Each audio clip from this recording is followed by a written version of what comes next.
Listo. Bueno, nuevamente les agradezco a todos el tiempo que se están permitiendo para asistir a esta sesión. Bueno, como Denise lo mencionó, mi nombre es Armando Morales, soy consultor y arquitecto de soluciones para Microsoft Azure en CompuCAD. Y el día de hoy vamos a ver un tema bueno, ha sido, digamos que es diferente un poco a los que hemos tratado. Es un poco, digamos que eh, pues menos técnico, pero al final de cuentas engloba temas comerciales también, ¿no? Entonces, el objetivo real de la sesión es que tengamos o que ustedes tengan una visión mucho más amplia de cómo es que funciona las nubes públicas y cómo se pueden integrar perfectamente a sus necesidades, ¿no? Y si hubiera algunas dudas que tengan, algunos hasta, digamos que temores o incertidumbre, que puedan ser, digamos que eliminadas y tengan esa confianza de hacer uso de la nube, ¿no? Entonces, bien, mencionaba Denise que nos gustaría que participaran en un sondeo, son nada más dos preguntas, de hecho, nos ayudarían bastante nos ayudaría bastante saber cuáles son esas problemáticas o esas ideas actuales que nos van a ayudar a extender esa visión que les decía a lo largo del webinar. La primera está apareciendo ya en su pantalla y dice, ¿qué es lo que más te preocupa o te detiene para hacer uso de la nube? Precio, seguridad, control, falta de conocimiento, gran inversión que ya han hecho en on-premise, que de hecho esto es muy común. Eh, entonces los vamos a esperar un poquito. Ok, estoy viendo algunas respuestas. Ujú.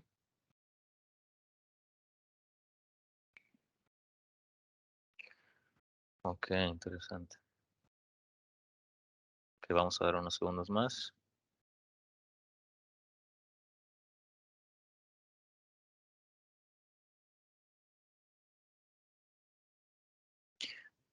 Ok. 37%, que es la mayoría, menciona que es falta de conocimiento. Que un 25%, una gran inversión ya hecha en on-prem, sí, es algo muy común. Ahorita platiquemos en la información, van a ver que esto pues no es un gran impedimento. Ok, en tercer lugar sería la seguridad. Claro, la seguridad es eh, algo muy común que nos preocupa a las áreas de TI porque digamos que ya los sistemas, la información, las aplicaciones, etcétera, pues ya no están ahí a un lado en el site, ¿no? Con nosotros, están en otro lugar. Y finalmente el precio y control. Ok, excelente, muchas gracias. Y bueno, hay una pregunta más. Digo, al final de cuentas, esta es la más importante de la sesión para poder tener un desarrollo y yo darme cuenta cómo. A ver.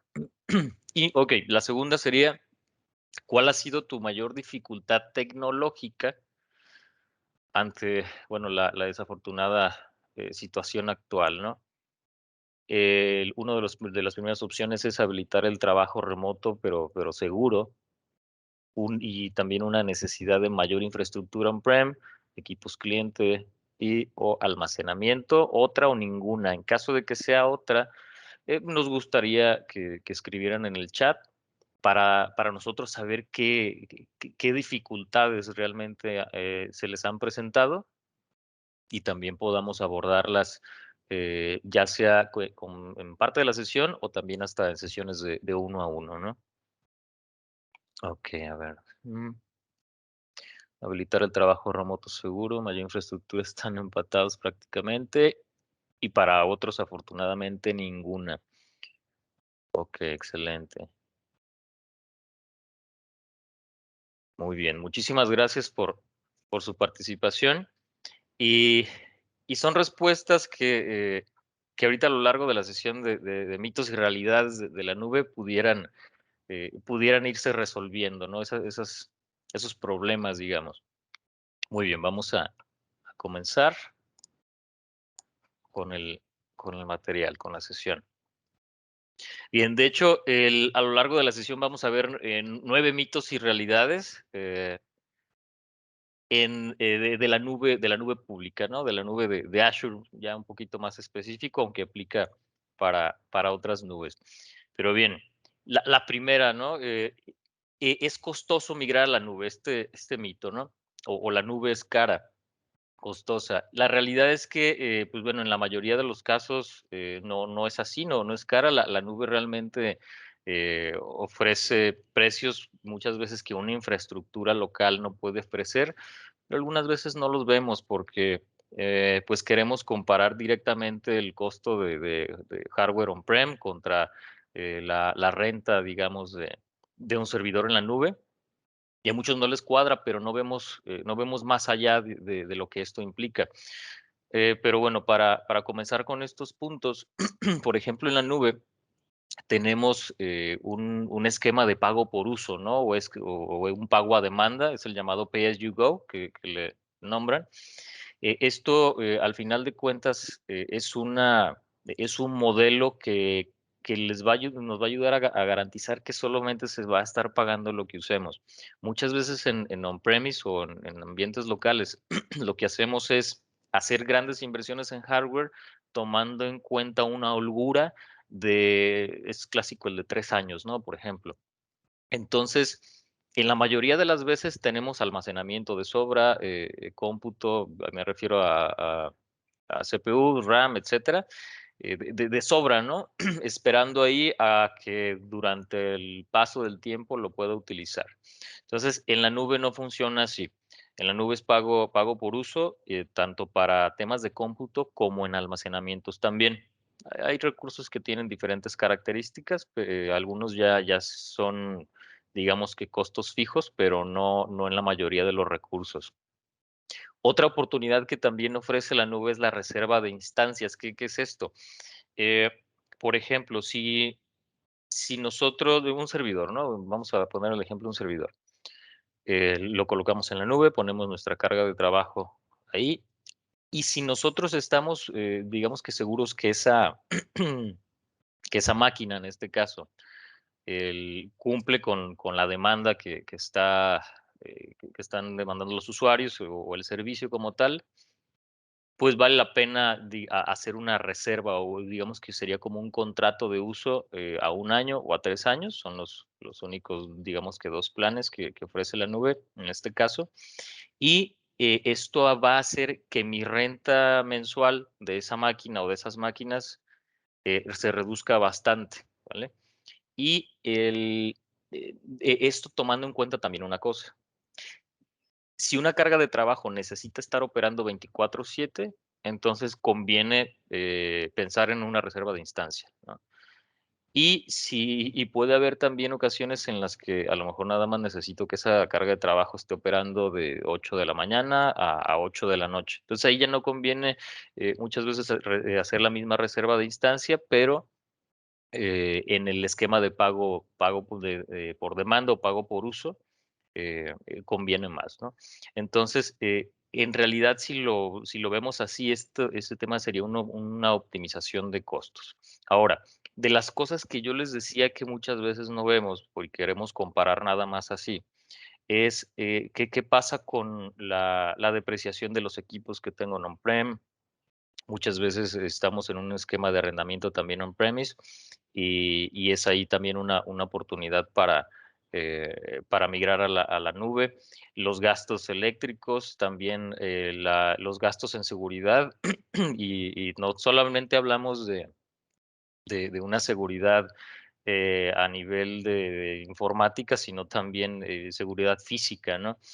La administración, siempre debe de haber, pues, bueno, personas que estén administrando, no sé, el site, por ejemplo. Ellos está claramente que tienen un sueldo, ¿no? El mantenimiento del mismo, el personal de TI que tengan a su disposición en sus organizaciones, pues debe de contar tanto con el conocimiento, el tiempo, etcétera, para darle mantenimiento a su site, ¿no? A todo su hardware, almacenamientos, equipos, etcétera, y también los espacios físicos. Entonces, Cuando pensamos en hacer uso de la nube o de migrar estas cargas a la nube, lo que estamos haciendo es delegar toda esa parte y que se encargue Azure en este caso, ¿no? Que se encarguen ellos. Entonces, esto pues, realmente brinda mucho valor para sus organizaciones porque entonces esas personas que estaban a cargo de hacer todo esto se liberan para poder hacer cosas pues más importantes para el negocio, ¿no?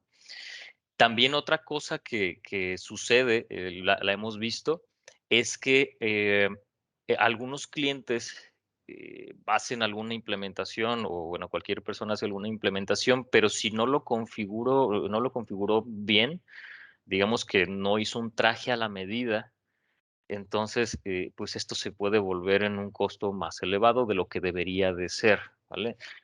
De tal manera que pensemos que un buen dimensionamiento de nube es un traje a la medida, sin holgura, como a diferencia de cómo lo tratamos en on-prem. Entonces, si ustedes están ya pensando por ejemplo, migrar alguno de sus servidores, y si sus servidores tienen, no sé, 8 CPUs y 32 gigas de RAM, no conviene en la mayoría de los casos solicitar una cotización de servidor en la nube con las mismas características, porque en la mayoría de los casos no se necesita tanto poder de cómputo o a veces tanto almacenamiento, ¿vale? Entonces es por eso es que hay que hacer una evaluación para ver si realmente se necesita la misma capacidad que tiene on-prem en la nube, ¿vale? Si en algún momento en la nube se necesita hacer un aumento de recursos, va a ser muchísimo muy rápido porque pues, recordemos que una de las características que definen las nubes públicas es la escalabilidad y la elasticidad también, ¿no? Entonces, esto es también algo que afecta el costo. Y también por último, el costo real ante indisponibilidad de la infraestructura local. Alguna vez un cliente me decía, es que a mí no, pues no me digas porque pago más luz o tengo que mantener mi site y todo eso, por eso me va a salir mucho mejor la nube, ¿no? Me peleaba un poco, pero hubo un momento en el que este cliente tuvo pues digamos que un desastre en on-prem y puede ser por cualquier cosa que ustedes se imaginen, ¿no? Por un ransomware o porque se inundó el site o porque hubo un incendio, por lo que quieran. Entonces, sus servicios que estaban en on-prem estuvieron no disponibles por más de una semana. Entonces, y cuando nos podemos a reflexionar en esta parte, pues cuánto te costó realmente estar una semana sin servicios, ¿no? Y también sobre todo qué tan críticos eran. Entonces, cuando lo vemos desde todas estas perspectivas, pues el hecho de que la nube es costosa, pues ya no tiene, digamos que no tiene tanta realidad en eso que dice, ¿no? Muy bien, vamos a pasar el mito número 2. La nube es compleja y se necesita expertos para administrarla. En una de las respuestas mencionaban que por falta de conocimiento. Eh, es algo muy común. Y de hecho es entendible, es un tema de transición.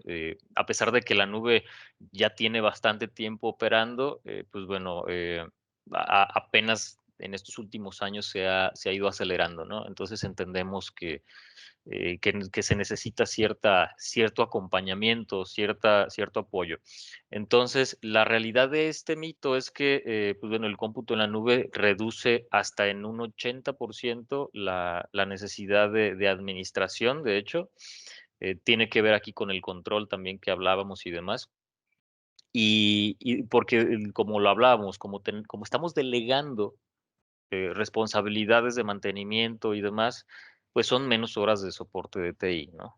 Entonces, aquí de hecho sí se reduce esa complejidad. Además, también el proveedor de nube ofrece ya SLAs o los acuerdos de nivel de servicio muy definidos para cada tipo de recurso en Azure, para cada tipo de servicio. Hay diferentes SLAs y se puede hacer un tipo también de combinación lo vamos a explicar más adelante, para tener una disponibilidad más alta, de tal manera que ese nivel o ese porcentaje del nivel de acuerdo al nivel de servicio sea más alto, ¿no?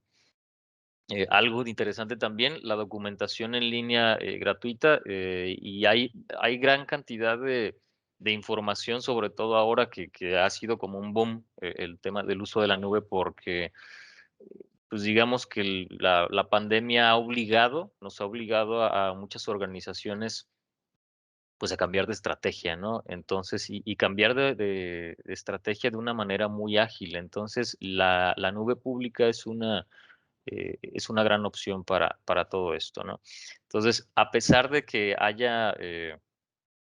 ya que haya documentación en línea, pues bueno, entendemos que a lo mejor ustedes no tengan eh, a lo mejor las personas con el tiempo para que se dediquen a eso.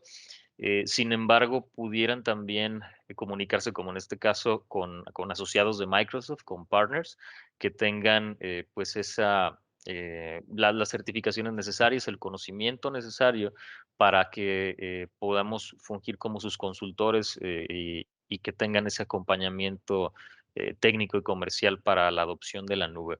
De tal manera que existen las pólizas de servicio que hacen esto posible. Por último, el tema de infraestructura como servicio, plataforma como servicio y software como servicio. Esto, conforme vamos pasando de uno a otro, vamos teniendo menos necesidad de administrar o de mantener también la plataforma, el sistema operativo, la infraestructura, etcétera. Entonces, si la nube pública ofrece todos estos tipos de servicios y todavía ayudarían a reducir más la necesidad de administración, ¿no? de los recursos. Bien, mito número 3, mis servicios de nube fallan si no hay conexión a internet. La realidad aquí dice que, bueno, en parte esto es cierto, ¿no? Y ya que dichos servicios, pues bueno, son remotos, está claro que pues la única manera de poder llegar a ellos es a través de internet. Pero, pues bueno, ¿cómo mitigar esto, no? Se recomiendan obviamente enlaces de internet redundantes o enlaces dedicados. Hay tecnologías también como ExpressRoute para en algunos casos es necesario. Y hasta con los servicios de internet móviles es suficiente para ciertas soluciones. Ahora, ¿por qué decimos que en parte es cierto? Porque, no sé, imagínense que en su ambiente local tengan un servicio de una tienda en línea, por ejemplo, ¿no? Pero que esté almacenada en su data center.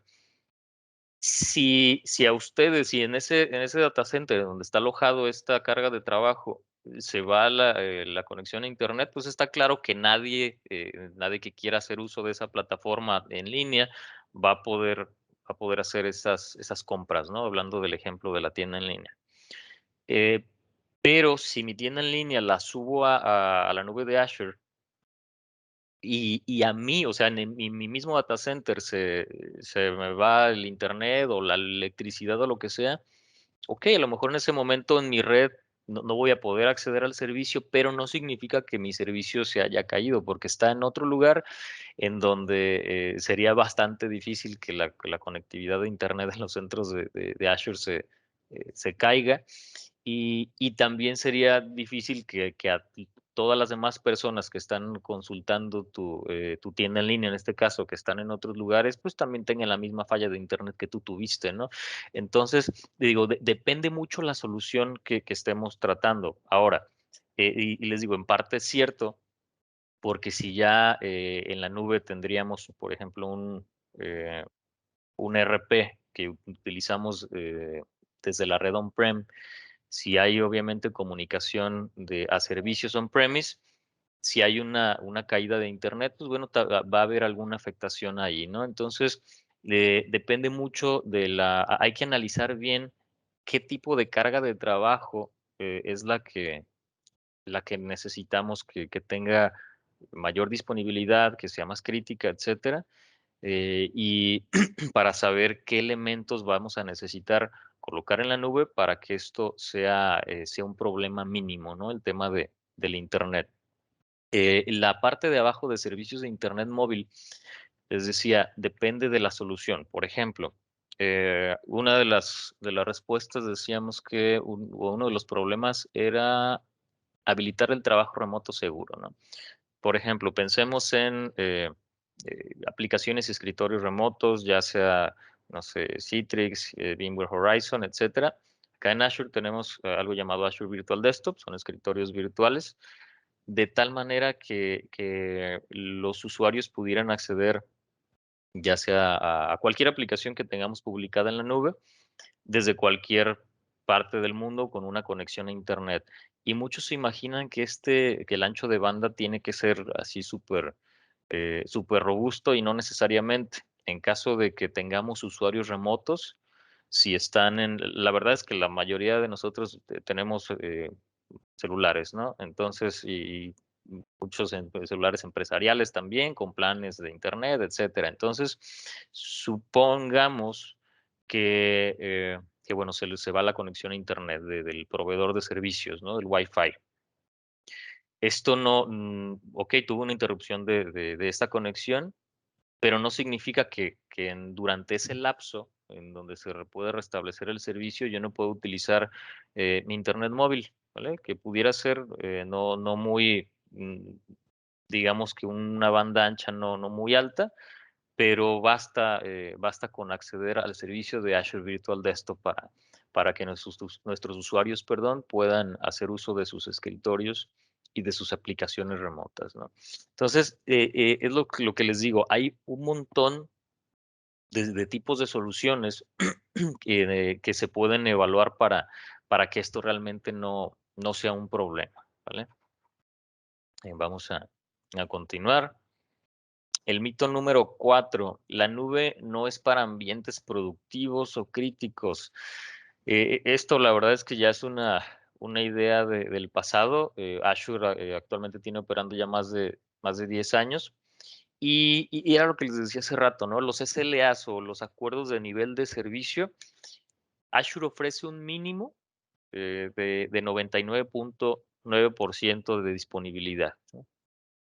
Y de ahí hacia adelante, depende del tipo de servicio, depende digamos que la arquitectura que se diseñe para poder tener una disponibilidad más alta, pero aquí Azure ya nos está garantizando una disponibilidad de este porcentaje. Entonces, si nosotros en on-prem eh, tenemos cargas críticas, cargas productivas obviamente, pudiéramos tener, digamos que esta dificultad para poder tener el mismo tiempo de disponibilidad, ¿no? A lo mejor para poder tener estos niveles necesitamos un data center adicional, tal vez en otras oficinas, en otros edificios, etcétera, probablemente más personal de mantenimiento, que era lo que hablábamos, más personal capacitado, a lo mejor en diferentes áreas, de seguridad, de movilidad, etcétera. Entonces se vuelve más complejo tener este tipo, digamos, o disponibilidad prácticamente en un ambiente on-prem comparado con las nubes públicas, ¿no?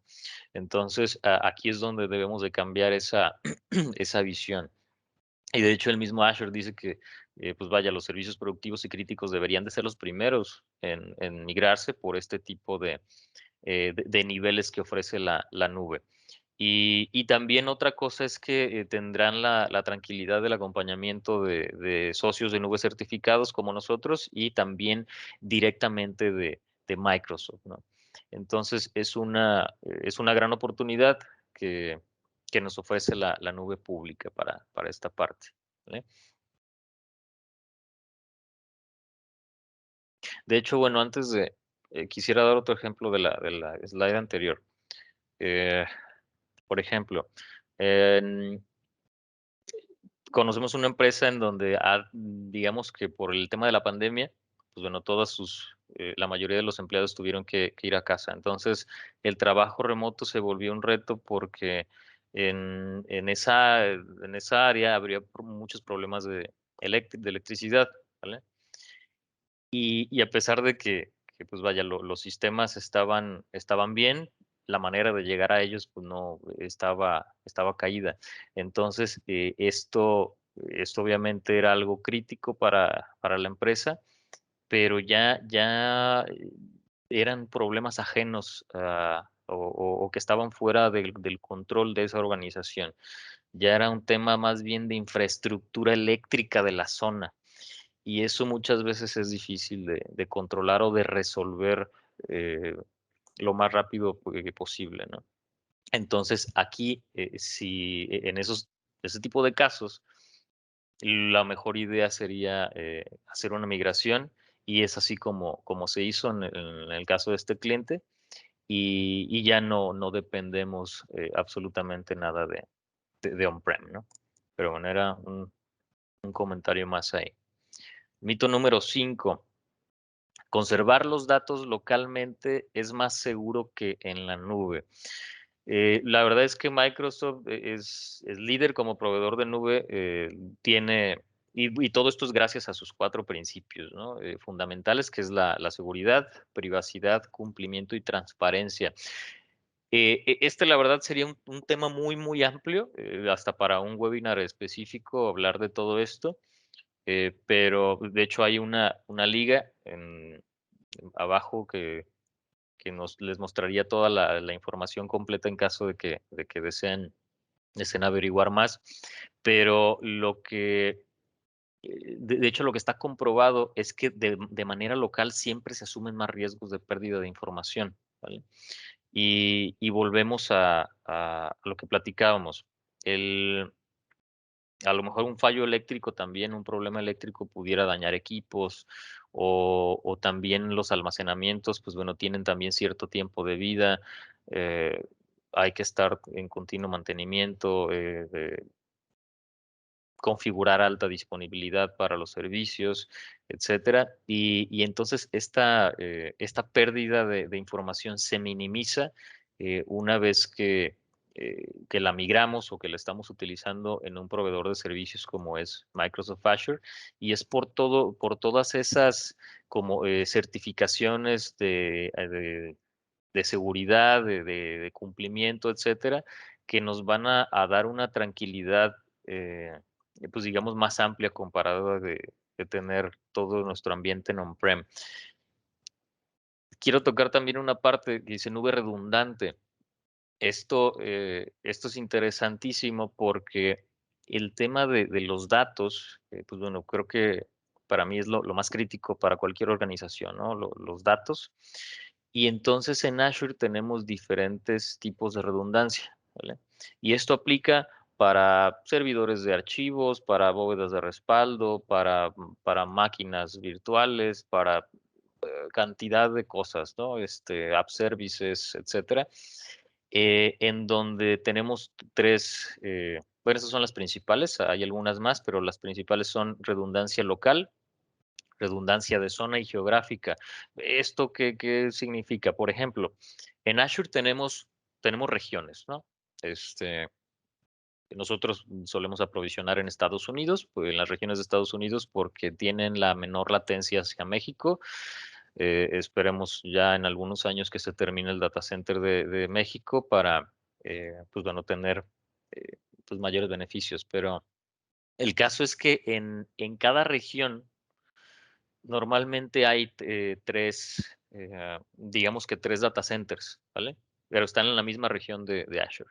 Cada data center dentro de esa misma región está, digamos que el espacio físico está aislado, la energía, la red está aislada, todo. Por si algo le pasa a uno de los data centers, están los otros 2 disponibles en la región. Entonces, la redundancia local, Azure siempre lo que hace es guardar 3 copias de nuestros datos o de nuestros respaldos y demás. No significa que nos van a cobrar por el triple, ¿no? Simplemente es un tema de protección que ellos mismos utilizan para evitar, tanto para cumplir con los SLAs que platicamos y para que no haya un riesgo de que ellos vayan a perder nuestros datos, ¿vale? Eh, Sin embargo, si, ¿qué tan crítica es la información? ¿Qué tanto estamos dispuestos a pagar por ella, ¿no? De tal manera que tenemos varias opciones de redundancia. En el caso de la redundancia de zona, por ejemplo, eh, quiere decir que esas 3 copias no van a estar porque, perdón, la local serían 3 copias dentro de un mismo data center digamos que en 3 racks distintos, ¿no? Pero si yo necesito redundancia de zona, puedo tener esas 3 copias, pero ya no en un mismo data center, sino que estaría distribuido entre los 3 data centers de la misma región, ¿vale? Pero ¿qué pasa si, por ejemplo, un desastre natural, ¿no? Que sería como algo que realmente pudiera afectar, o sería de las únicas cosas que pudieran afectar a una región de Azure, sería un desastre natural. Entonces tenemos la georredundancia también, de tal manera que yo tendría copias adicionales de mis datos, otras 3 copias, en una región diferente, a cientos de kilómetros de distancia, para en dado caso de un desastre en la región primaria poder recuperarnos en una región secundaria, ¿no? Entonces,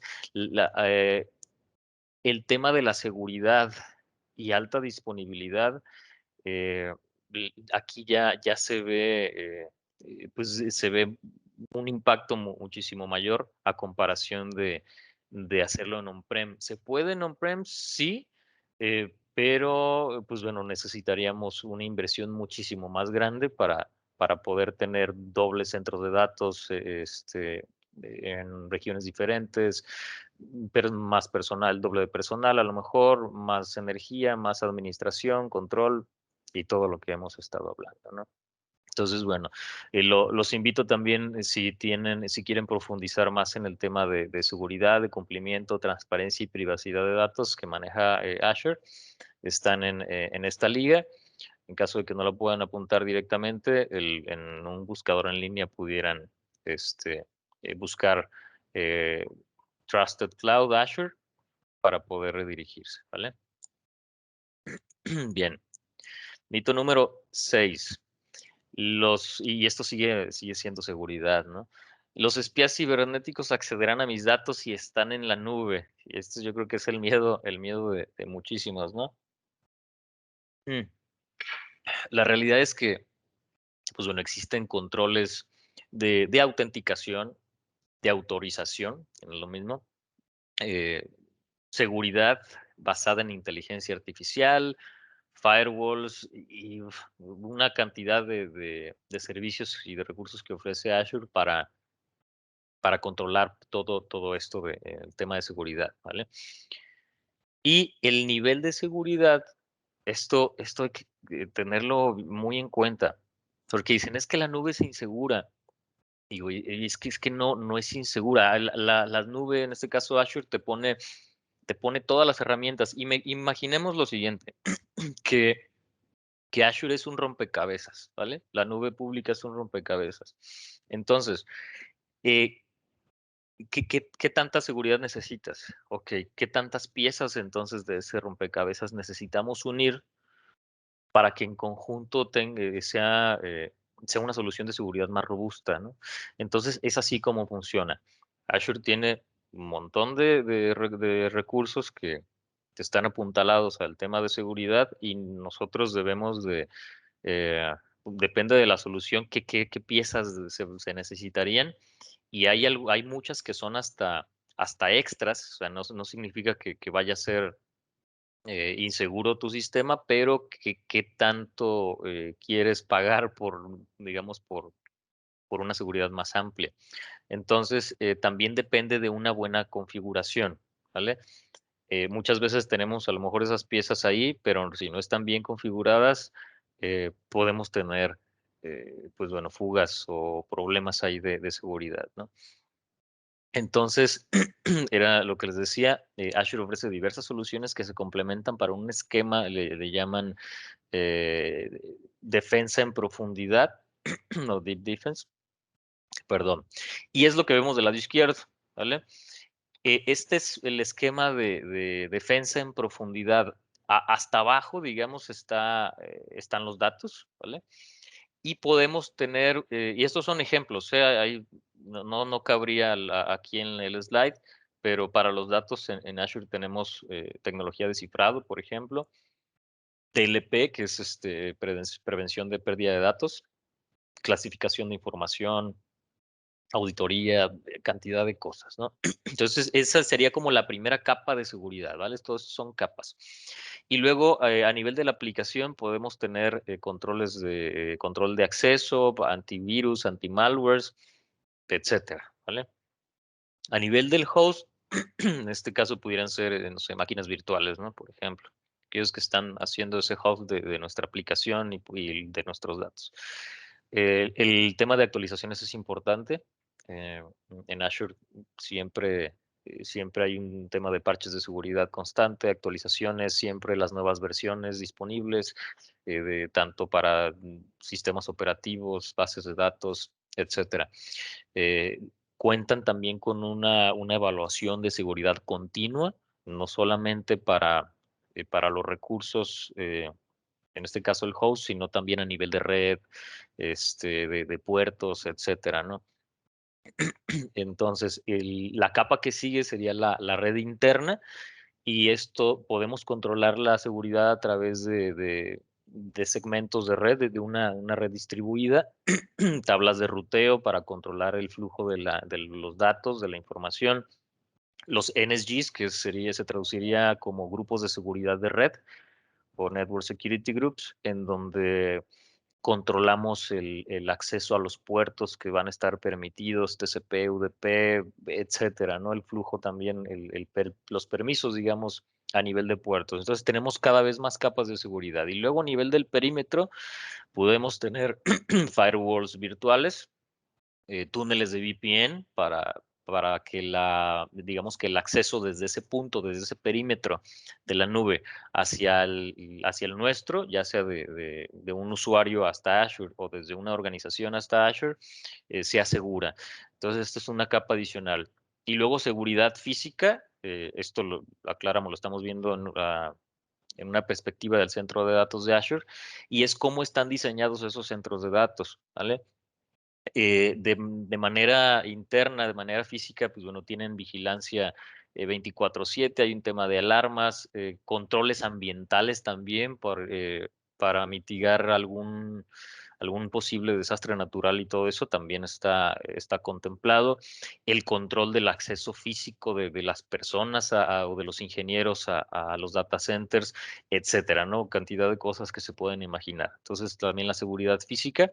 Y la última capa, que ya estaría como, imagínense que a nivel de los usuarios o de quien consume los servicios de la nube, serían directivas, procedimientos, y de hecho hay hasta una parte que dice que es de concientización, ¿no? Al final de cuentas, el tema de concientización de los usuarios o capacitación de los usuarios, que estaría relacionado, pues también es importante, pero no vamos a nada más a confiar, ¿no?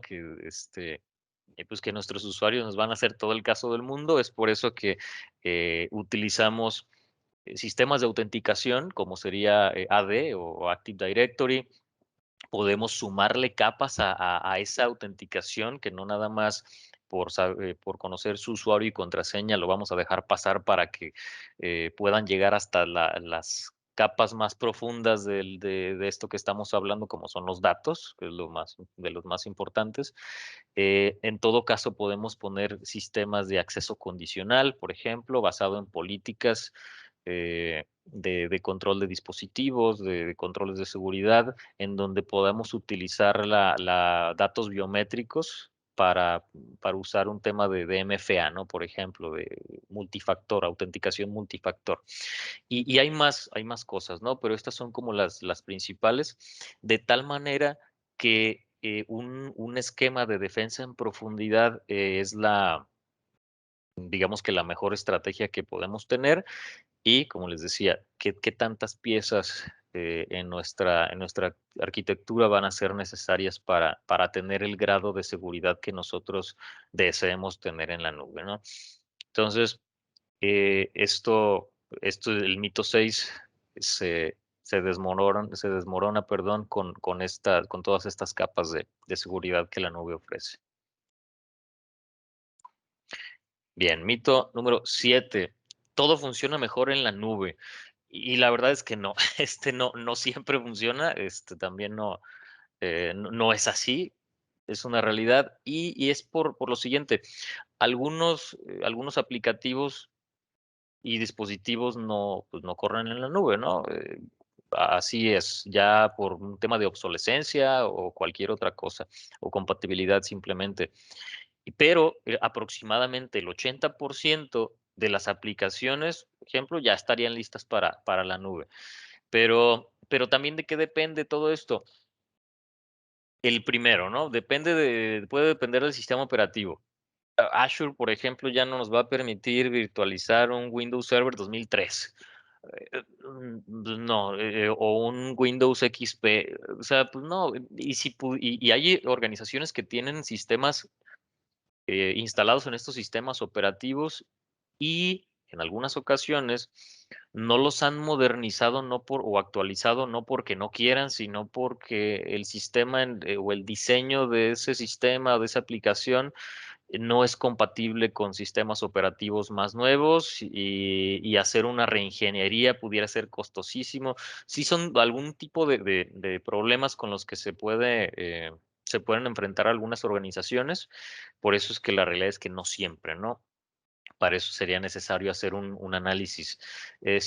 También otra cosa, porque arriba dice dispositivos que no corren en la nube. En la nube también tenemos hardwares virtualizados, ¿no? No sé, por ejemplo, firewalls virtuales, son los famosos virtual appliances. Y algunos no están disponibles todavía en las nubes públicas para que puedan ser usados por nosotros. Entonces también dependemos mucho de la disponibilidad de los dispositivos virtualizados en la nube. Les ofrezco una disculpa si escuchan un poquito de ruido, ¿vale? Y también hay otro punto que es de vital importancia analizar. Hay en algunas ocasiones en que la necesidad el tema de la latencia, ¿no? Que necesitamos una latencia muy, muy, muy baja para cumplir con nuestros procesos o con nuestros tiempos de respuesta. Entonces, en algunas organizaciones, en algunas industrias y demás, tenemos dispositivos locales, ¿no? Sensores de RFID, no sé, algunos temas hasta de IoT, etcétera. Pero si estos dispositivos, al estar siempre locales, obviamente es necesario porque están escaneando a lo mejor eh, paquetes en su inventario, bla, bla, bla. Si el sistema que está recibiendo las señales o los datos, mientras más lejano esté físicamente, pues va a haber mayor latencia, ¿no? Eso es obvio, no importa que tenga un ancho de banda de 1000 megas, si la distancia del cobre o de la fibra óptica se extiende a kilómetros, ¿no? Entonces, hay algunas ocasiones en las que, por ejemplo, este sistema del que estamos hablando particularmente, pues no sería lo más conveniente migrarlo a la nube si los dispositivos locales con los que tiene comunicación van a seguir estando en on-premise, ¿no? Entonces, son temas que sí hay que analizar en donde, digamos que nos ayudan a saber si cierta carga de trabajo es apta o no para la nube. Muy probablemente esa especie en específico no va a ser viable, pero muchas otras sí, ¿no? Entonces, no significa que por este tipo de cosas ya no podamos acceder a una solución de nube, ¿no? Y bueno, el mito número 8, también he escuchado a algunos clientes mencionar, si utilizo X nube, ya tengo que hacer todo ahí, ¿no? O me voy a quedar atado. La realidad es que no. El tema multicloud es algo que se está dando bastante y en donde tenemos tanto la posibilidad de migrar entre nubes públicas, si así lo queremos. Muchas veces hay mejores oportunidades en diferentes nubes que, que podemos aprovechar, y si nuestras cargas de trabajo ya se encuentran en alguna en alguna otra, podamos hacer una migración, no hay ningún problema. Y también la posibilidad de integrar soluciones en diversas nubes. Por ejemplo, tengo un cliente que necesitó una carga de trabajo muy específica, un sistema muy específico, que nada más estaba disponible en IBM, en la nube de IBM, ¿vale? IBM Cloud. Eh, pero había otra solución que nada más la tenía Microsoft Azure, ¿vale? Entonces, ahí no tuvimos absolutamente ningún problema, simplemente establecimos un túnel seguro, un túnel de VPN, de sitio a sitio, es decir, de la nube de IBM a la nube de Azure, y y se acabó, ¿no? O sea, el problema resuelto, no tuvimos que estar atados a un solo proveedor de nube, ¿no? Entonces, y así pudiéramos conectarnos con otras 2, 3 nubes diferentes, esto no es un problema para que no podamos tener este tipo de arquitectura multicloud, ¿vale? Y por último, el último mito, el mito número 9: perderé todas las inversiones en mi ambiente local. De hecho, también aquí en el sondeo del inicio era una de las preocupaciones principales. Oye, pues yo tengo un dineral ya invertido en equipos, ¿no? O acabo de renovar mi arrendamiento, etcétera. Tengo muchísimos equipos cliente, etcétera. Y sobre todo lo que estábamos hablando hace rato, si ya tengo una infraestructura que con holgura a X cantidad de años, pues se va a volver más difícil que me autoricen o a lo mejor que quiera hacer uso de una nube pública cuando ya tengo bastante dinero invertido, ¿no? Pero la verdad es que pues todo esto puede ser híbrido, ¿vale? La nube, trabajamos bastante con la idea de que la mejor opción, sobre todo para iniciar, con aquellos clientes que ya tengan inversiones on-prem, obviamente, pues sea una arquitectura híbrida, un esquema híbrido, en el que no dejemos de aprovechar lo que ya tenemos, pero podamos extender nuestras capacidades, ya sea que extendamos pues nuestros servicios para que tengan un mayor alcance, una mayor disponibilidad, o también poder hacer uso de la misma nube como un tema de repositorio para continuidad de negocio, es el caso, perdón, de los respaldos a nube, que a lo mejor no tengo en la nube mi ERP, ¿no? Pero me interesa tener una garantía de que si por algo pasa, un desastre acá, de manera local, poder hacer una recuperación desde otro sitio. Y bueno, todo lo que platicamos de las características de nube, está claro que nos ayudarían a mitigar esta necesidad. La otra sería un tema de replicación, que no es lo mismo que un respaldo. La replicación o un plan de recuperación ante desastres, eso también lo podemos adoptar haciendo o aprovechando la nube como pues como un por si acaso, ¿no? Por si acaso ocurre un desastre, me puedo recuperar allá también.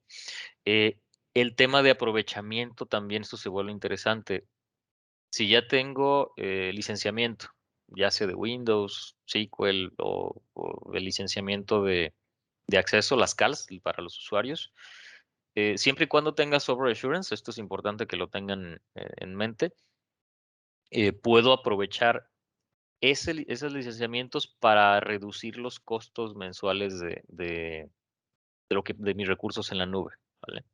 Entonces, otra cosa también, hablando de arquitecturas híbridas y demás, imaginemos que tengan, por ejemplo, ustedes ya sea un CRM o un ERP, y y lo tienen bien implementado, me refiero a que está dividida la base de datos con el servidor de base de datos con el servidor de aplicaciones, de la aplicación, ¿no? Aplicaciones, ok. Hay una comunicación entre ellos, bien. Digamos que hacemos un análisis y si por X razón el migrar las dos cosas, o sea, el servidor de aplicación y la base de datos resulta que está a lo mejor fuera de presupuesto o para el tema de las bases de datos tengo alguna política que dice los datos de la empresa no deben de salir por ningún motivo o no se van a resguardar fuera del territorio nacional, ¿no? Es un ejemplo.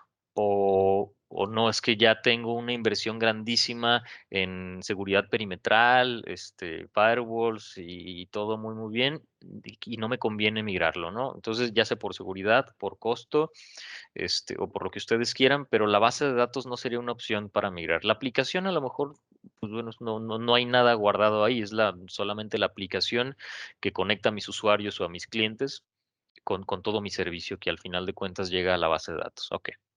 Este, Aquí una idea, una gran idea sería, ¿por qué no implementamos una arquitectura híbrida en donde a través de un túnel seguro, ok, tu base de datos no la movemos, tus datos van a seguir en territorio nacional, los vas a tener ahí bien protegidos contigo en tu site, pero podemos publicar el servidor de aplicaciones en la nube de Azure para que tenga, para que los usuarios remotos puedan acceder muchísimo más fácil a estas soluciones y a veces sin uso de VPN, si utilizamos, por ejemplo, Azure Virtual Desktop y demás para el trabajo remoto del que hablábamos, pero que todos los datos al final de cuentas, pues bueno, viajen a través del túnel y siempre están almacenados en on-prem, ¿no? Entonces, de hecho, hay un cliente que así está operando y le está dando un servicio excepcional a sus usuarios sin tener que sacrificar el tema a lo mejor de esa seguridad, de esa política de seguridad que les obliga a mantener los datos en on-prem, ¿no? Entonces, no significa que necesitemos forzosamente migrar todo, dejar a un lado todas estas inversiones que hemos hecho, más bien hay que hacer pues bueno, una buena arquitectura dependiendo de la necesidad para solventar esto a través de una arquitectura híbrida, ¿no? Y pues bueno, ya solamente para finalizar, bueno, la era de la transformación digital, pues la verdad es que ya llegó, ya es ahora. Y la pregunta no es si la usaremos o no, la pregunta es cuándo, ¿no? Entonces, y los invito a que reflexionemos un poquito más sobre esto. Espero que hayan tenido una idea un poquito más amplia, que les haya quedado ideas claras y puedan comenzar a explorar las soluciones en la nube. Nosotros como CompuCAD claramente los podemos guiar en el proceso, acompañamiento, implementación, soporte, etcétera. Somos partners de Microsoft y estamos seguros de que podemos apoyarlos. Por mi parte sería todo. Ahora doy pie a preguntas. Sé que nos quedan unos minutitos, pero Sí, muchas gracias, Armando. Pues sí, como bien decías, podemos en este momento pasar a las preguntas. Por favor, siéntanse libres de hacer cualquier comentario o pregunta a través del chat, o como lo comentábamos al inicio, quien guste abrir micrófono, nada más ayúdeme levantando la manita y le habilito su micrófono para hacer de esta manera la pregunta. Por el momento solamente veo dos, bueno, uno es un ujú. comentario, dice, en SaaS, por ejemplo, de un LMS se requiere quien lo configure y administre y eso tiene un costo, aún con una póliza de asociado.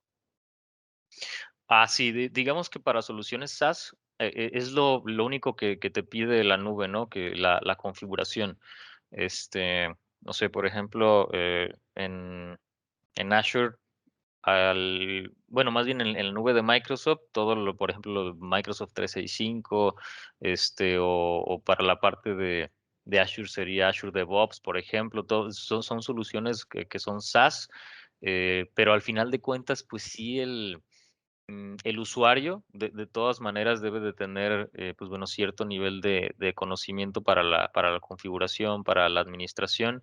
El costo suele ser bajo licenciamiento, ya sea por usuario, que es lo regular. Eh, pero depende también de la necesidad, Maximiliano. Digo, te puedes acercar a nosotros para poder hacer a lo mejor un análisis más puntual de tu necesidad y poder apoyarte. Pero pues sí, es algo que es necesario siempre, la configuración y administración. Ujú. Muy bien. Y Este, también nos preguntan, ¿cómo puedo saber si estoy listo para migrar a la para nube? migrar a la nube. Muy bien. El, la manera, digamos que más clara, yo lo llamaría, de tener una seguridad de que si ya estoy listo o no, o hablando de la infraestructura que tengo, de datos, etcétera, es hacer una evaluación, ¿vale? O un assessment que han escuchado por ahí. Esto lo hacemos también nosotros. Utilizamos algunas herramientas como Azure Migrate o algo llamado DMA, que es Data Migration Assistant, que está enfocado a hacer evaluaciones de SQL, de bases de datos. Por ejemplo, si ustedes tienen un SQL Server y quieren y ya saben o estamos haciendo un análisis para saber si mi base de datos la puedo cambiar de un esquema de infraestructura como servicio a plataforma como servicio, o sea, a SQL Database, que es este servicio de plataforma, porque tiene más características de seguridad, de disponibilidad, es más, es elástico, y bueno, y de hecho pues, es hasta más económico en la mayoría de los casos. Entonces, para eso utilizamos el DMA, ¿no? Para hacer ese análisis y decir, mira, sí, tu base de datos, o tu servidor de SQL sí es apto. Tu servidor Windows o Linux es compatible para hacer esta migración. Entonces, es así como podemos estar seguros de que ya estamos listos para migrar a la nube y los invitamos a que se comuniquen con nosotros para poderles ayudar con esa evaluación. ¿Existe algún apoyo económico para iniciar con el uso de la nube? Sí, hay, por ejemplo, está el Azure Free Trial, ese lo pueden, ahorita lo googlean y listo, nada más hay que poner una tarjeta de crédito, te da, creo que no sé si son 30 o 35 días, no recuerdo ahorita, un saldo que creo que son $200 y puedes explorar por ti mismo la nube. Y nosotros tenemos también la oportunidad de, digamos que validar con Microsoft lo siguiente, que es Azure Pass, que es un apoyo directamente de Microsoft, que va de si mal no me equivoco, debemos de cumplir una, debe de haber un dimensionamiento estimado de superior a los $300 mensuales, por ejemplo. Y hay otro apoyo que es Azure POC, que llega hasta los $3,000 para un tiempo de uso entre 1 y 2 meses, ¿no? Todo esto bajo un tema de autorización de Microsoft, pero sí son apoyos que algunos de nuestros clientes han usado para arrancar con todo, con los primeros meses con Azure.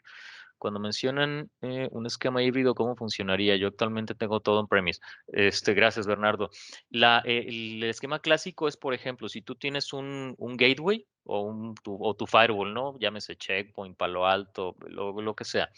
Podemos establecer un túnel de VPN, sitio a sitio, IPsec, etcétera, un tema de cifrado ahí, hasta un gateway virtual de VPN de Azure y entonces ya tendría una línea directa segura, cifrada, desde tu on-prem hasta la nube para cualquier solución, ¿no? Llámese escritorios virtuales, bases de datos, servidores y bueno, cantidad de cosas. Pero es así como funcionaría. Todo es Microsoft AD. Sí, en caso de que tus aplicaciones necesitan autenticación y autorización, siempre va a estar involucrado Azure Active Directory, ¿vale? Y podemos tener también hasta controladores de dominio en Azure, Bernardo, para que si tuviéramos cargas de trabajo en el mismo Azure que necesitan autenticación, pues no tengan que viajar a través de ese túnel hasta tu on-prem para hacer la validación y luego regresar y no, pues mejor ponemos un controlador de dominio secundario en Azure que se esté sincronizando todo el tiempo a través de la VPN y si por algo a ti se te va la luz o el VPN se cae o el gateway hay un problema, no pasa nada porque ya hay un controlador secundario en la misma nube que haría el trabajo de autenticación, autorización y etcétera, ¿no? Entonces son ejemplos de infraestructuras híbridas. Por nada, Bernardo. Muy bien, pues yo hasta el momento son todas las preguntas que veo y bueno, también creo que estamos en tiempo, entonces creo que pues con esto damos por concluido nuestro webinar. Muchas gracias a todos por su participación. Si surgiera cualquier otra duda en el transcurso después de esta sesión, pues bueno, siéntanse con la libertad de buscarnos. De todos modos, nos vamos a quedar con el pendiente de compartirles la grabación y la presentación que tuvimos el día de hoy, a sus correos y bueno, también podríamos estar en contacto a través de ese correo. Entonces, pues muchas gracias a todos y nos vemos en el siguiente webinar. Muchísimas gracias a todos.